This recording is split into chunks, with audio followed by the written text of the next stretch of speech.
Hello and welcome to Frank's School. Uh, 64th day of the 5th year.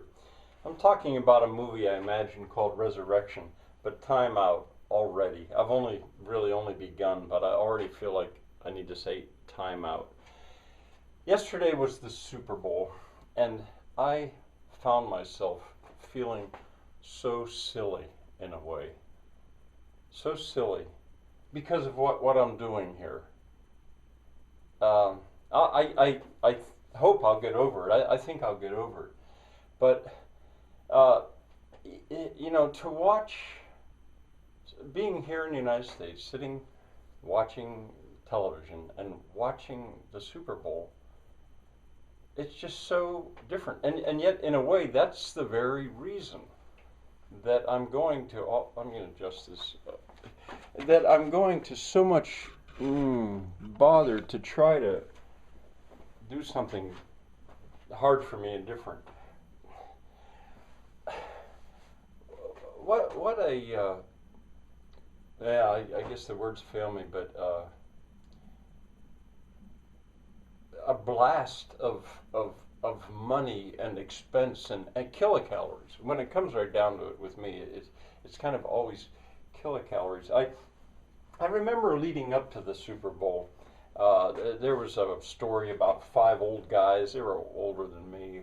Yeah, they were older than me. Buddies. I think there were five of them, and they'd gone to every Super Bowl, maybe all 50 of them, for all I know. They had had fun at the first one and decided we're going to go every time.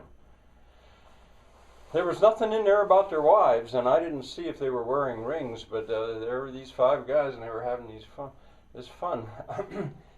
I think that the number was 70,000 fans were there.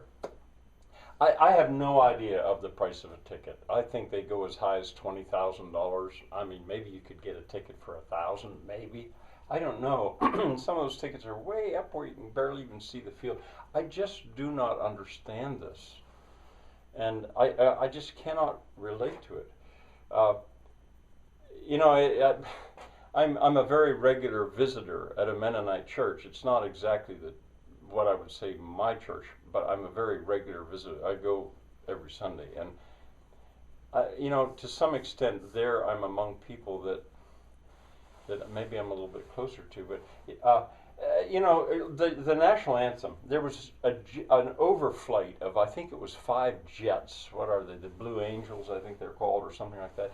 It was timed in such a way that the Lady Gaga, I think was her name, was singing, and she'd be singing the very last note of the national anthem, and there you go overhead. Oh, what a show! And the national anthem, the anthem that's supposed to be of your country, of your love of your country. It works for humans all over the place. They squeeze the maximum sex appeal that they can get out of the national anthem and attach it to all this militarism and power and timing and I guess there just must be this glory in feeling that you're part of something so big. I'm talking about something I do not relate to, and I really don't really understand. The ads, people make such a fuss about the advertisements. I won't watch the game. I just want to watch the ads. They're so expensive, millions of dollars for 30 seconds. It's all so much about money. And since I'm thinking in terms of a movie, of film, and I look at the shots and the acting and the soundtrack and the special effects and all that stuff, the enormous amount of money that goes into that. And these ads have these animals. Very often they include animals, but I put a question mark. These aren't really animals. They're for the most part, they're just, I don't know.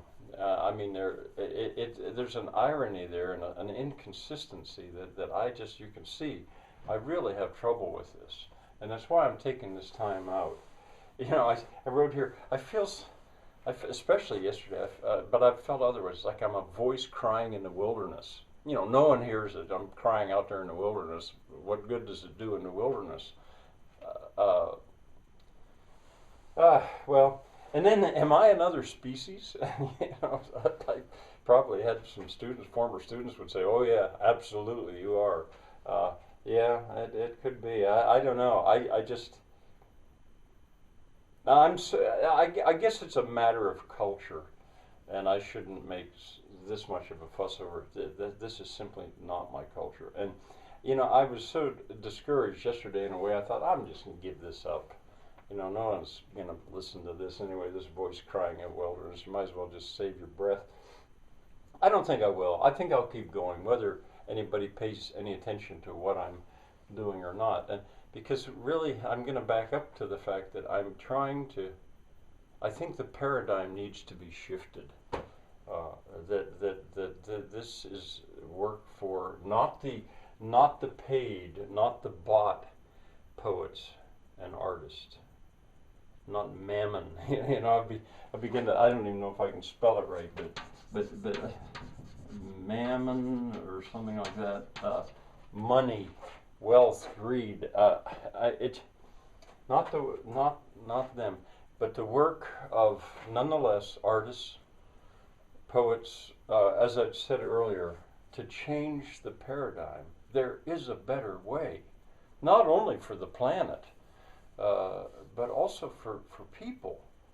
I think. Well.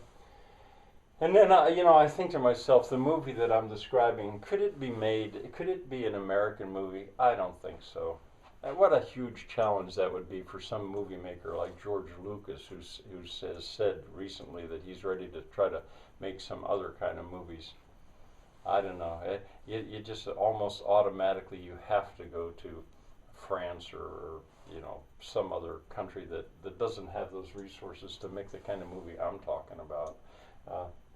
Well, I've sort of vented here, and I'm going to go on, I'm not sure how far I'll go with this, but at the moment I'm just dealing with that vast contrast that I feel between myself and them, and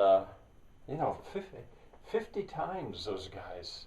If they went to every Super Bowl, 50 times they did that. The plane ticket, the restaurants, the stays in the hotel, all the beer they drink. Anyway, that vast difference between the other phrase that comes to mind is still small voice of calm. My voice, with what I'm trying to do, is so still. It is so calm. It is so quiet.